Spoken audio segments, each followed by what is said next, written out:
Okay, next is what is difference between work and power. अब हमने individually कर लिया वर्क क्या होता है, पावर क्या होता है, अब इनको डिफरेंस कर लो एक बार और रिवाइज हो जाएगा।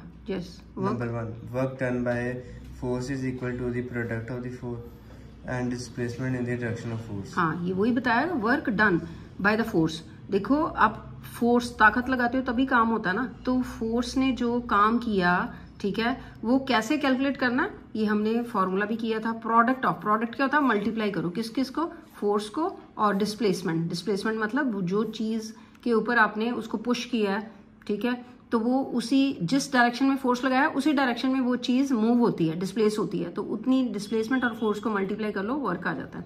Then power of a source is the rate of work done by the source. हाँ, तो रेट का मतलब होता है टाइम डिवाइडेड बाय टाइम, कि कितने टाइम में काम किया, ठीक है। कि बच्चों को यही नहीं पता होता, बच्चे कहते हैं कि पावर जो है वो वर्क डन, तो रेट ऑफ वर्क का मतलब work divided by time.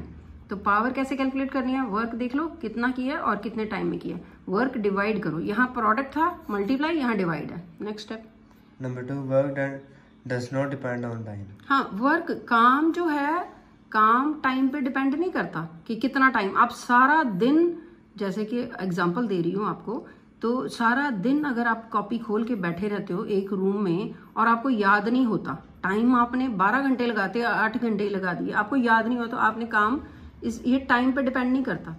Work done किस पे डिपेंड करता है, आपका काम कैसे डिपेंड करता है, जब आप कुछ याद करते हो और वो आपको याद हो जाता है, ठीक है। टाइम चाहे आपने 1 घंटा लगाया, अगर आपको 1 घंटे में एक चैप्टर याद हो गया तो आपने काम किया है। अगर आप सारा दिन बैठे हो और काम कुछ नहीं हुआ, मतलब लर्निंग वर्क नहीं हुआ, तो वो काम नहीं है, ठीक है। तो यहाँ same way work done does not depend upon time, time पे डिपेंड नहीं करता काम।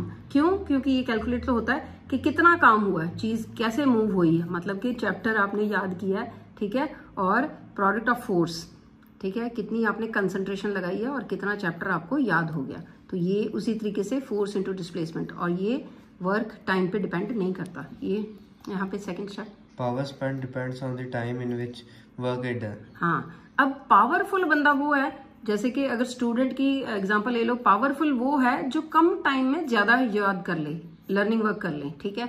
ये नहीं है कि सारा दिन लगा के एक चैप्टर करो।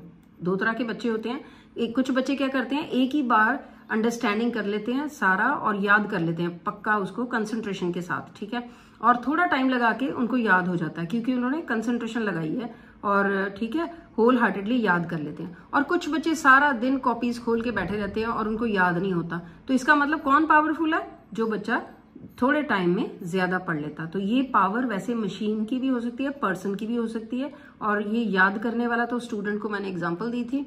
और ये है कि पावर स्पेंट जो है वो कैसे, किस पे डिपेंड करती है, कि कितना काम किया डिवाइडेड बाय कितना टाइम लगाया, ठीक है। ओके, ऐसा unit of work is joule, और ये ऐसा unit of power is watt. हाँ, watt, power is watt. Watt तो यहाँ से याद रख लो कि जैसे देखो कई बार हम कहते हैं कि कितने वॉट का बल्ब है, ठीक है, कितने वॉट की ट्यूब है, तो वो उसकी हम वॉट मतलब पावर, इतनी पावर है, तो ये वैसे ही याद रख लो उसका। ये मैंने याद रखने के लिए आपको बताया।